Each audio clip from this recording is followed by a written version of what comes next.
Is it running? Action. Okay. All right. Thank you, Ms. Dewey. Hi guys. For those of you who don't know me or haven't had me in class, I am Miss Dewey. Biology teacher, forensics teacher, sometimes earth science teacher. But for today, for this, just a couple days out of the year, I'm gonna step out of my teacher role, take off my teacher hat. Of course, it never comes off completely because that's who I am. But I'm gonna talk to you about something personal. Like Coach said, it's a different experience when I was in high school in a health class. You watch those videos, and you're like, yeah, they're bad, right? But it's still just a video. It's people on it. It's faces on a screen. You don't know them. They could, like, when I was in high school, I was like, how do I know that they actually went through that? Like, what if they were just like paid actors? It's an educational movie. So I found it more impactful to actually hear a story from someone maybe that I don't know personally, but like at least there's some kind of connection, okay?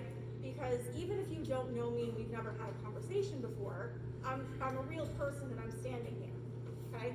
And who knows, you might have me at some point in the future.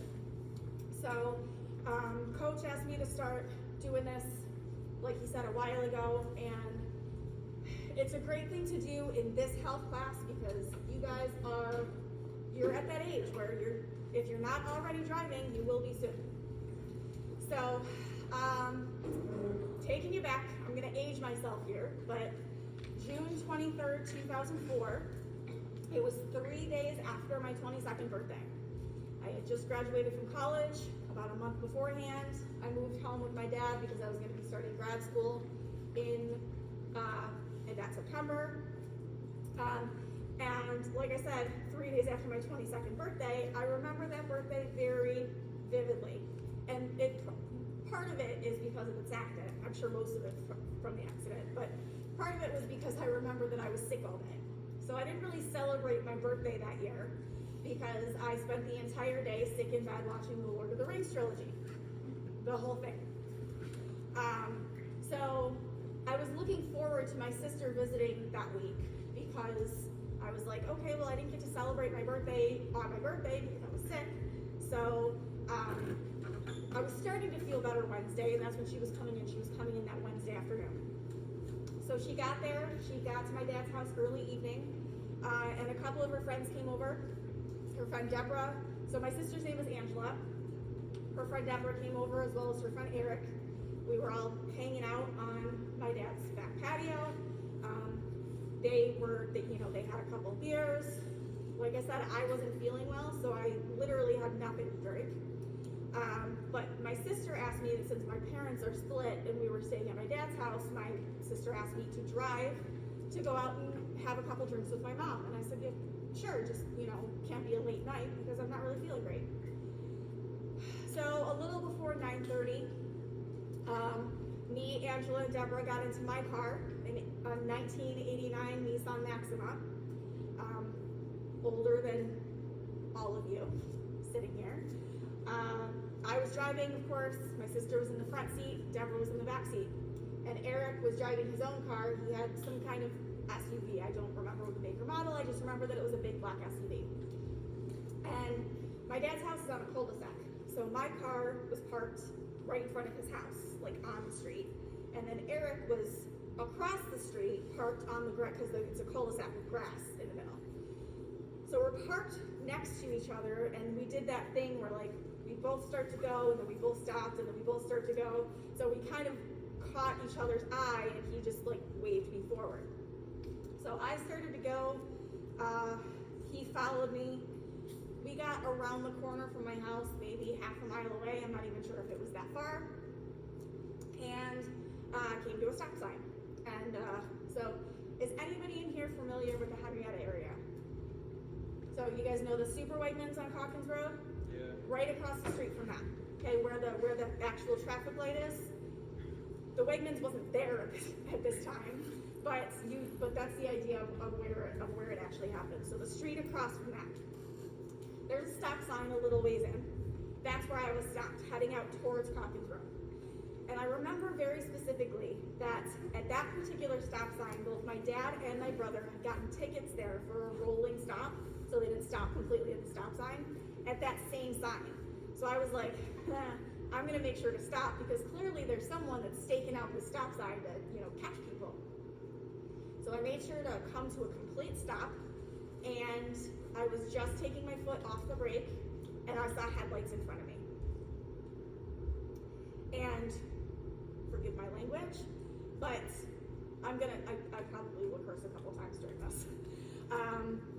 But my first thought was, damn, that guy's moving.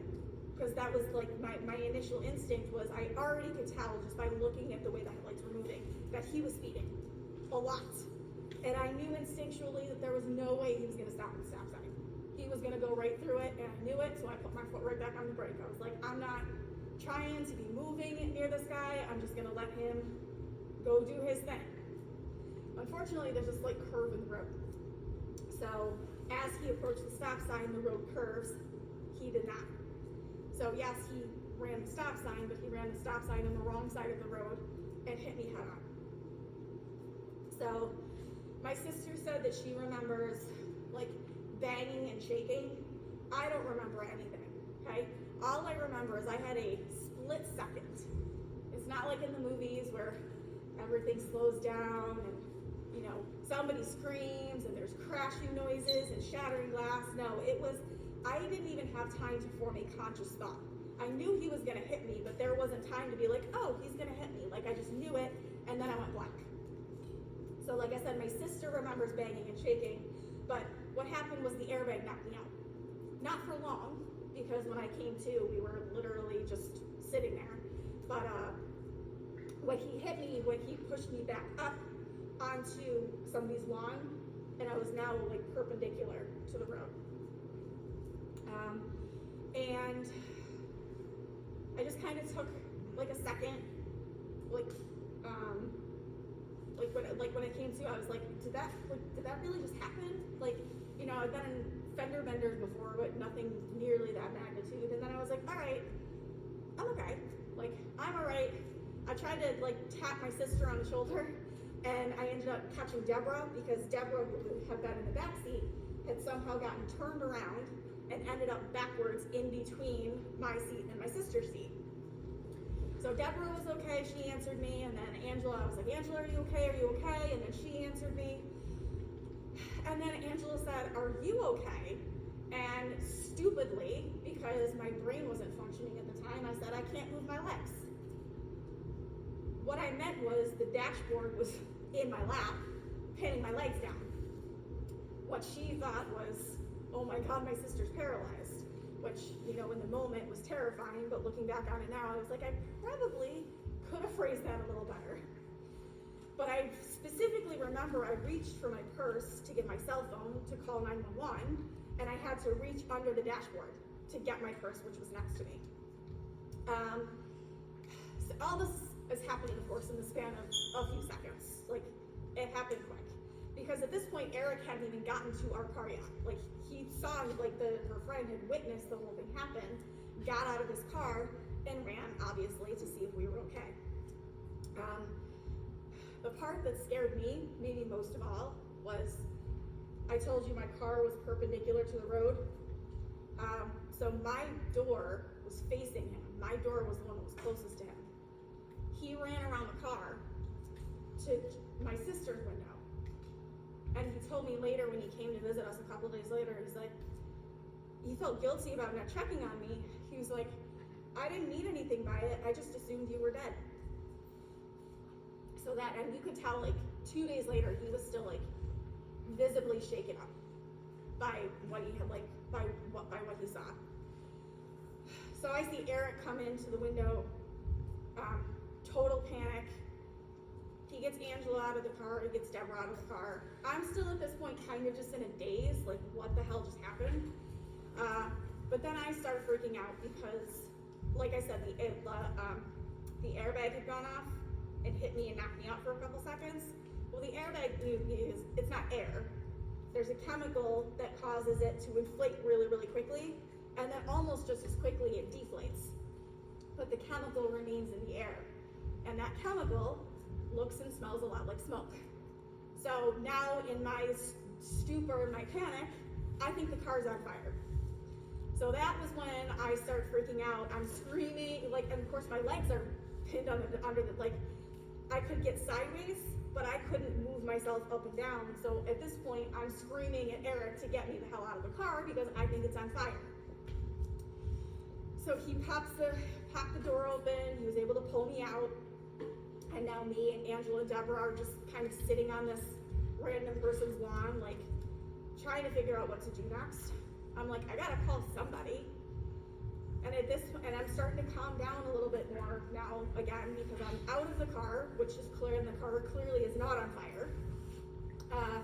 So I get my cell phone out and I call my dad's house. I call the landline. Nobody picks up. I know my brother had a couple friends over, so it's likely that they were all outside and didn't hear the phone ringing. So then I called my brother's cell phone, and he picked up.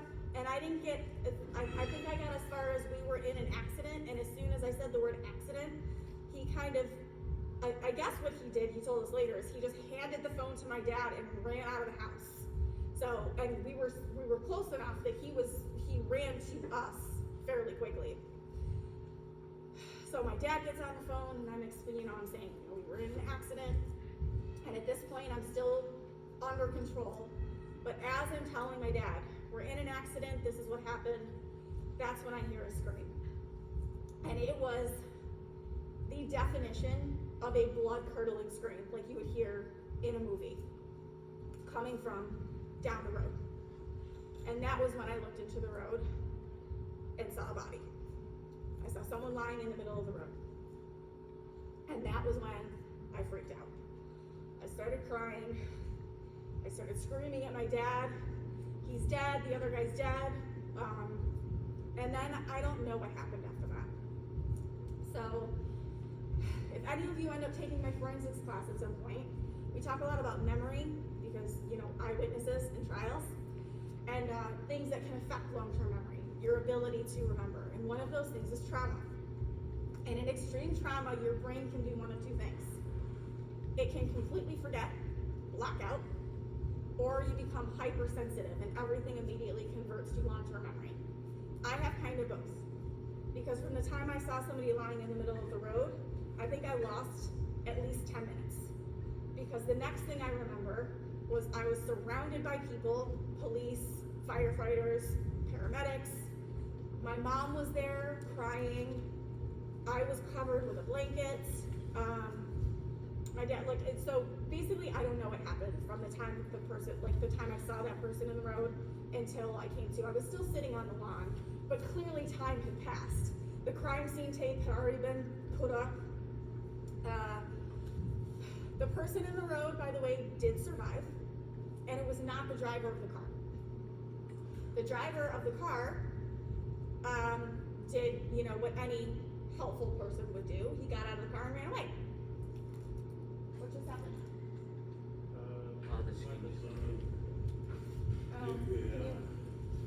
So listen, we don't move it from one thing to the next and fall asleep. Not during presentations though.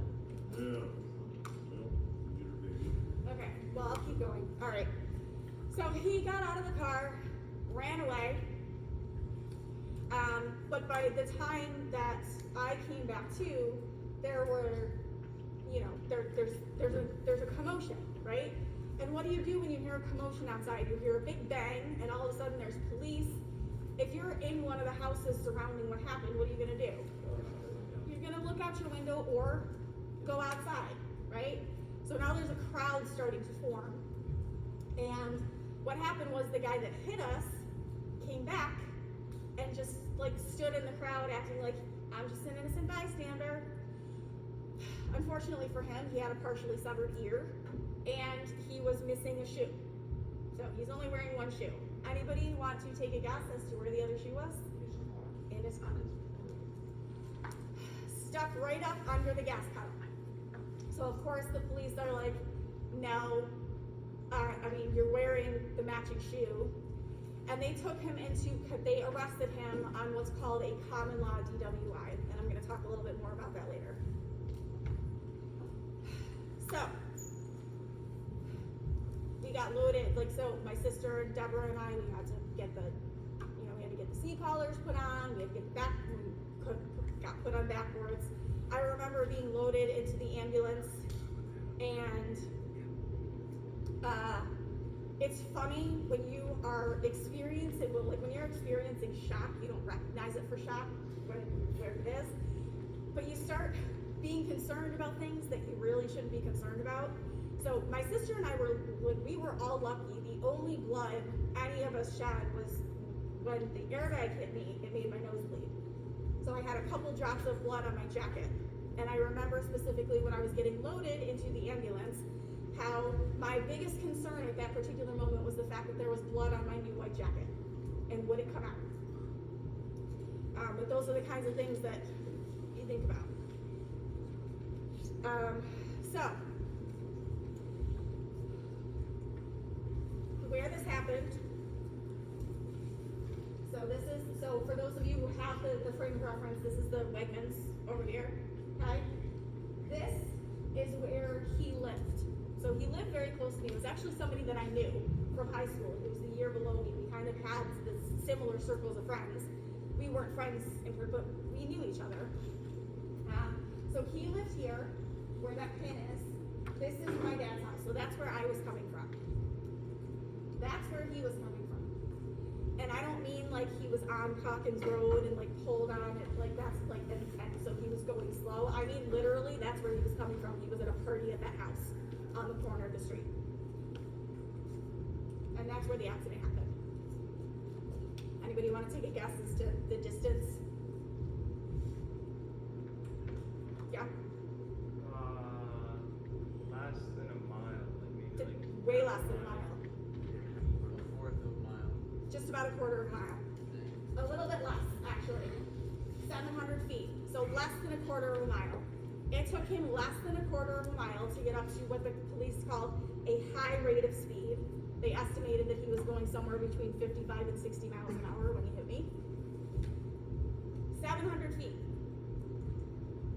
That was my car. Well, this is a picture of the same year, make, and model of my car. It's not a picture of my actual car because I never took a picture of that car because it was a piece of junk. But it got me from point A to point B. So that was what the car looked like. This is the before picture. And that's the after picture. So what happened when he hit me, like, so it wasn't a full head-to-head, okay? His driver's side front hit my driver's side front. So what happened was his car actually went up and over the hood, so you can see the hood is actually crumpled up in that direction. So his car went up and over, hitting this whole, like basically taking out that whole front of my car. And what happened as he went up and over was his car flipped over the road and landed on the opposite side. So when I saw that person lying in the middle of the road, the reason she was there was because he was driving a Ford Mustang convertible, and she was not wearing a seatbelt. So as the car flipped over, she fell out the top of it and broke her neck and back in 5 places. Like I said, she survived, but she spent, I know, the last I heard she was walking and talking fairly normally again, but still having trouble with fine motor functions. She'd never be the same after it, but she's lucky that she was number 1, alive, and 2, not completely paralyzed. So that's like the whole front end of the car kind of crumpled inward, especially on my side of the car. You can see this right here is the pole of the stop sign that is now jammed up under my car. And that was his car. So you can see that the damage to his, it originated underneath.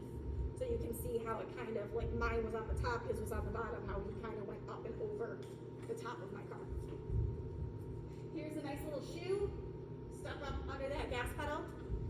So this here, I like to show kind of like give you guys reference for what a police report, what an accident report actually looks like.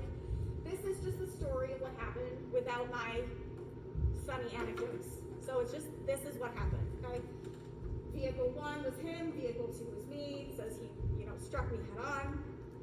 They found the shoe, and they also found 3 empty bottles of beer in his car. Because why not? Skid mark from my car, because like I said, I was stopped, like completely stopped, so as his car hit me, my tires skidded on the road. This is their diagram that they use to show what actually happened. So up here they have like, these are the optional, like this is the kind of accident it is. Obviously this one was head on. And they show here, like I said, he's vehicle 1, I was vehicle 2. My car ended up over here, his car ended up over here. Opposite sides of the road. This is the view from, if you were coming from the Wegmans, like coming from the main road. So my car is this, like right over here, his car is over here. This is just the view from the opposite side, so you can see all the debris in the road. You can see kind of where his car hit and then skidded. Oop. And then they'll just say, with the accident report, they'll tell you where the impact happened, where most of the damage was, if both cars are totaled. So like insurance companies will tell you whether your car is a total loss or whatever. Like if this is on the police report, that means total. The cars are demolished. You're not going to fix them. I added these 2 pictures because these ones are the ones that really hit home for me about how, like, what a close call it really was. Because this thing right there, that little piece, that little red piece that looks like a broken red Solo cup kind of, is a piece of his car. So a piece of his car, this is how close his car came to my windshield. This is his car, that's my face. And I swear, only by the grace of God did his car not go through my windshield. And it's only because I was wearing my seatbelt that I did not go through that windshield.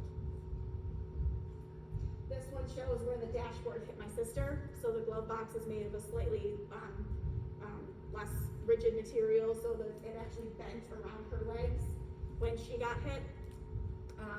I wasn't so lucky. I got the full brunt of the actual dashboard. So we were in the hospital for, I think, about 8 hours. We never left the emergency room. We never needed to be admitted, thank God. We were on the backboards for a while. I think I was stuck on that backboard for about 6 hours waiting for x-ray, because they're not going to let you off that backboard until they're sure that you don't have a neck or spine injury. I had severe whiplash because of the combination of the seatbelt with the airbag, so I went like forward and backwards very quickly, which caused me to get the brunt of the whiplash. My sister had a very bruised, like the seatbelt left a very dark purple bruise all across her chest, because there's no passenger side airbags in 1980 cars. And then of course I had, thankfully, no broken bones in my legs, but severe, like I couldn't walk for about 2 weeks afterwards. Just a couple more pictures showing the close-up damage and his car. Okay, so these are the violations, the tickets and violations that he was issued for this accident. The first one, obviously, speeding. He was going probably somewhere between 55 and 60 miles an hour in a 30-mile-an-hour zone. It's not even a road with a double yellow line. It's just one of those housing truck roads. These 2 go together: improper plates and unregistered motor vehicle. So, he had just bought this car from a private dealer, not any like reputable like car dealership, because no car dealership would sell him a car because he had a suspended license. Does anyone want to take a guess as to why his license was suspended? Drinking and driving. He had had 2 previous UWIs, which is why he had a suspended license. And when you have a suspended license, you can't buy a car unless you go through a private seller and things are a little bit fudged. But he wanted to drive his car. He bought this nice red shiny Ford Mustang convertible and he wanted to show it off. So he took the license plates off of his grandmother's car and put them on his. That's what the improper plates is. And that, by the way, is an automatic court appearance. That's not just like a ticket. You can be like, okay, plead guilty, here, pay my fine. Like, you have to go to court for that. unsafe lane change is a fancy way of saying he was on the wrong side of the road.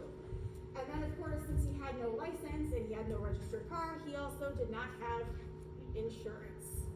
Which you guys should know, whether you're driving at this point or not, when you get your, like even before you get your license, when you have your permit, before you get behind the wheel of a car, you have to have insurance. Can anybody tell me, and please do not say car insurance, specifically what kind of insurance you have to have? It's not life insurance. Life insurance is something that, like if you die, there's a certain amount of money that is given to a family member. Injury? It's close. It's injury insurance, but is it injury to you? Injury to the car. Injury to other people. It's called liability insurance. Because if you get into an accident and you are liable, which means responsible, your insurance pays for the other person. That's what you, so when you get insured, like that's why even if you don't own a car, when you get your permit, you have to have insurance that covers you. Anytime you are driving and you do something wrong and it causes injury or damage to someone else, your insurance pays for that so that they don't have to. Now, if you want to, if you get a nice car and you add collision and comprehensive, that stuff covers the car. But the liability insurance covers you. And if you don't have that, then when you get into a really bad accident and you completely demolish somebody's car, that other person, me, has to eat it on the car. So my car never got paid for. Luckily for me, New York State is a no-fault state in terms of medical expenses. So what that means is, if you're in a motor vehicle accident and you have medical expenses, it's covered no matter what. All the insurance companies that operate in New York State, they kind of pool their money into this pot that says, it doesn't matter who did what in the accident. If you're in a motor vehicle accident and you have injuries, those injuries are covered. If it's directly related to the accident, which became important for me later. Because thankfully, the ambulance ride and the hospital bill, the x-rays, all my follow-up appointments and my pain medication, all that was taken care of. I never saw a bill for that stuff. But now I'm like, 2 months out from the accident. I go to my last follow-up appointment with my doctor. He gives me the all clear. We're good to go. A little while after that, I started getting really, really bad tension headaches. And I went back to the doctor and he said, well, you got something, it's wrong with your neck. Essentially, it was a residual effect of the whiplash. You need to go to physical therapy. Physical therapy was not covered. Because at that point, I'd already been given the all clear by the doctor. So even though I knew that the reason I needed physical therapy was because of this accident, the insurance company really didn't care. I never had knee problems before this accident. Afterwards, I did. The insurance company does not care. The 4 knee surgeries I've had throughout the course of the last 15 years, none of it was covered. I had to pay out of pocket for all of that.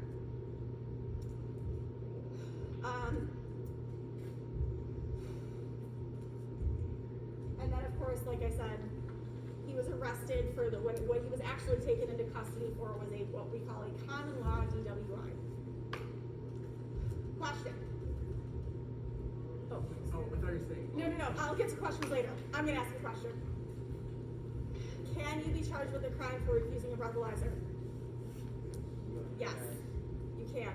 New York State is what we call an implied consent state. There's an implied consent law, which basically means that by getting that driver's license and using it, you are consenting to, one, not drive under the influence to begin with, but to comply if somebody asks you to do some kind of road sobriety test or take a breathalyzer. That can be a charge in and of itself. Now, obviously, this guy came back and tried to act like an innocent bystander as part of a crowd, so he's not going to consent to a breathalyzer, right? So the common law DWI means that there was no breathalyzer or blood test, but he was clearly intoxicated just by his demeanor. Red eyes, So they'll look at stuff like that. Are their eyes red? Do they smell like liquor? Are they slurring their speech? Are they having trouble walking or standing up? Maybe they have a severed ear and are only wearing one shoe. But it's just obvious to any common sense person that this person has been drinking. Now, by the time all of this happened and they arrested him, he had to be taken to the hospital too. Like I said, he needed to get his ear stitched back on. But by the time they got him to the hospital and took his blood for the alcohol test, his BAC was a 0.18. Over twice the legal limit. And this is after, like I said, maybe an hour has passed, which means he's already probably metabolized some of that alcohol. I'm honestly surprised that he wasn't dead just from alcohol consumption. But the 0.18 is important because 0.18 and higher is no longer just DWI, it's aggravated DWI, which means there's higher fees, there's higher penalties, especially when you've already had your license suspended for previous DWIs. So like I said, this is his third offense. Even under common law, even under like the not aggravated DWI, he could have been sentenced to a maximum of 7 years in prison just for that. Okay, but I would say, of course, the best news is of this whole thing is that nobody died, right? Obviously, that's like the best case scenario when you have a crash like this. The downside to that, the unfortunate side to that, is if nobody dies, the DA's office is highly unlikely, almost to the point of never doing it, to take this case and actually charge them fully and take that case to trial.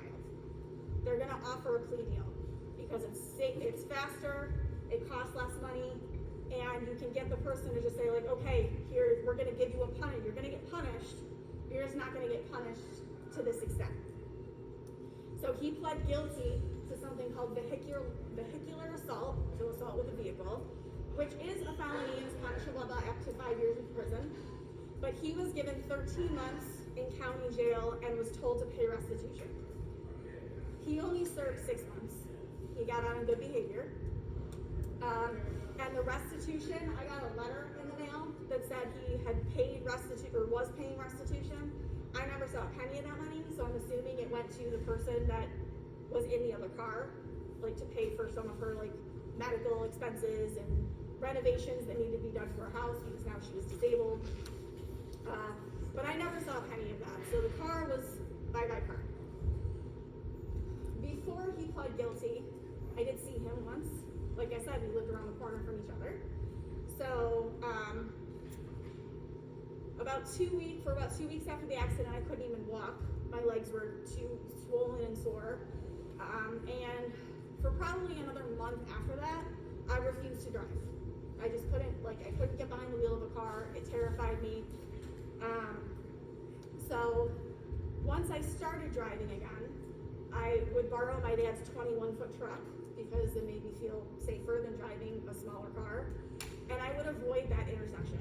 I would not go that intersection was basically my way. That was something that I usually did 3 times a day. But I couldn't go through that intersection, so I would have to drive 3 or 4 miles out of my way to get to where I was going. And on one day, on such a detour, I saw him walking down the side of the road while he was waiting for his sentencing. And I have to admit, for about a half a second, I was just kind of like, you know, what if I just do a little unsafe lane change here? But I did, because violence is never the answer. But that was the last time I saw him in person. And I read, I guess it was about 5 years ago now, I read that he had been arrested for burglary and actually was sent to prison.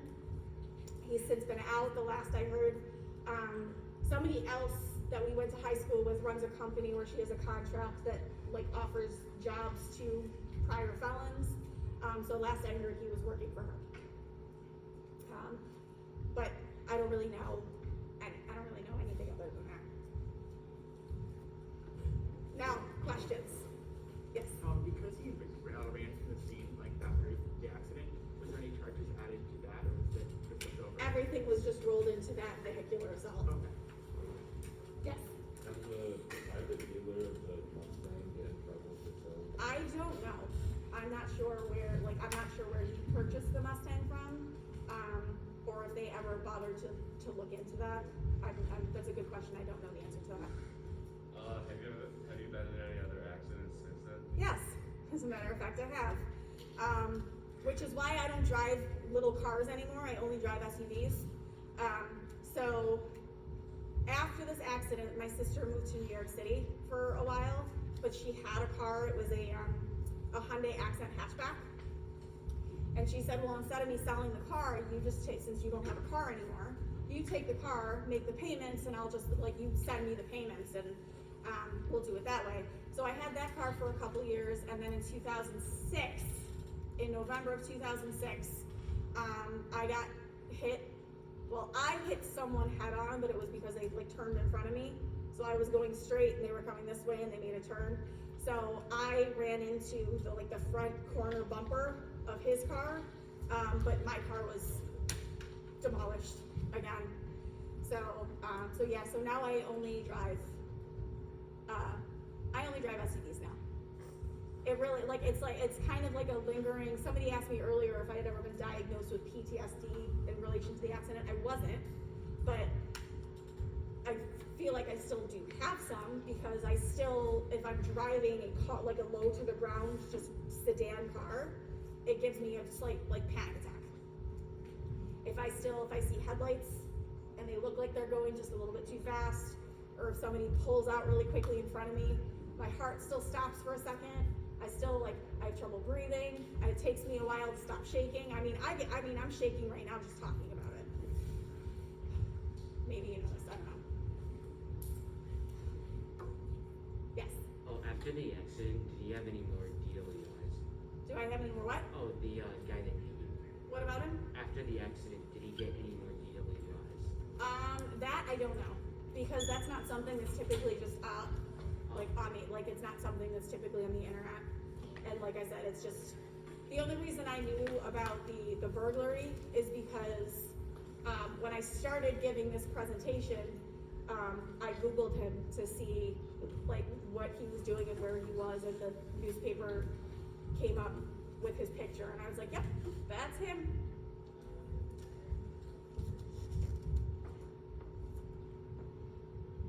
All right, so now that we're done with questions, I'm gonna stand on my soapbox for a minute. You ready? Okay. Because if you take away nothing else from this presentation here, this is what I want you to take away. Ready? Number one, wear your seatbelt. I don't care if you're in the front seat, I don't care if you're in the back seat. Okay? Whether you have to by law or not, wear your seatbelt. Because if I had not been wearing my seatbelt, I would not be standing here. And Deborah, who was in the back seat, was extremely lucky that when she was thrown forward, she didn't go right through the windshield. She was very lucky that she ended up between mine and my sister's seats and not through glass. It doesn't matter how short a distance you're going, just put it on. I can tell you, nobody even gets in my, like, I won't drive if there's someone in my car not wearing a seatbelt. I won't move the car. It also doesn't matter how far you have to go if you are drunk or tipsy or somehow under the influence. You saw here, it was 700 feet. He could have walked home. He not only could have walked home, he could have walked home in 5 minutes. But he wanted to show off his shiny red Mustang. So it doesn't matter. Oh, it's not, I don't even have to turn. It's just a straight shot. It doesn't matter. And what's always my last one? Because the seatbelts is, Oh, and make sure that you also practice defensive driving. Just because you may be doing everything right, other people are not. Okay? I didn't do anything wrong. I was stopped at a stop sign.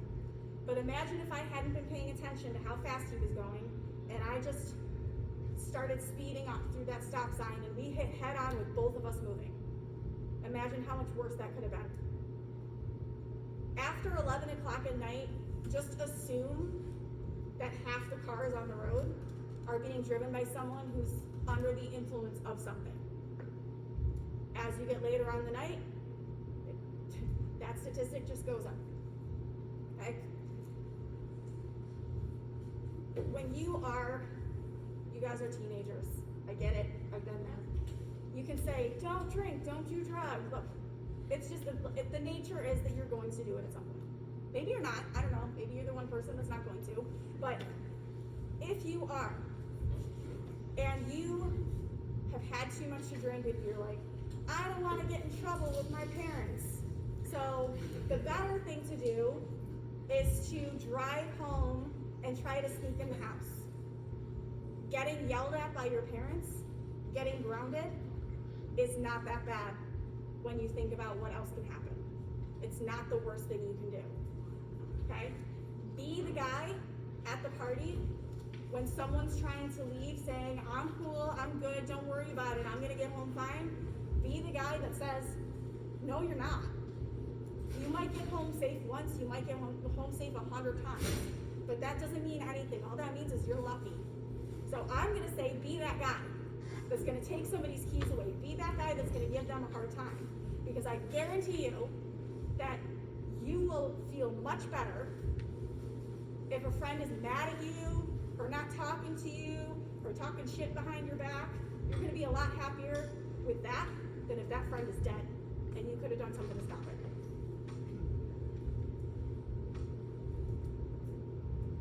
Call your parents. Hell, I used to do that when I was in high school. My mom would read me the riot act the next morning. But when I called her at midnight or 1 o'clock in the morning and said, Mom, I need a ride because my ride is drunk, she was there in a hot second. She was pissed the next day, but she also said thank you every single time, and I never got grounded for that. She would yell at me, but she would never ground me because she wanted me to call. And your parents would too. When I was drunk, or like, yeah. So if I was at a party and I was drunk and I noticed that my ride, the person who was supposed to be driving me home and had too much to drink, I would call my mom. And you guys, you don't even need to call your mom now. You've got Uber, you've got Lyft. Like, there's no reason that you should get behind the wheel. And now I'll step off my soapbox now, but if you take nothing else away from that, take that.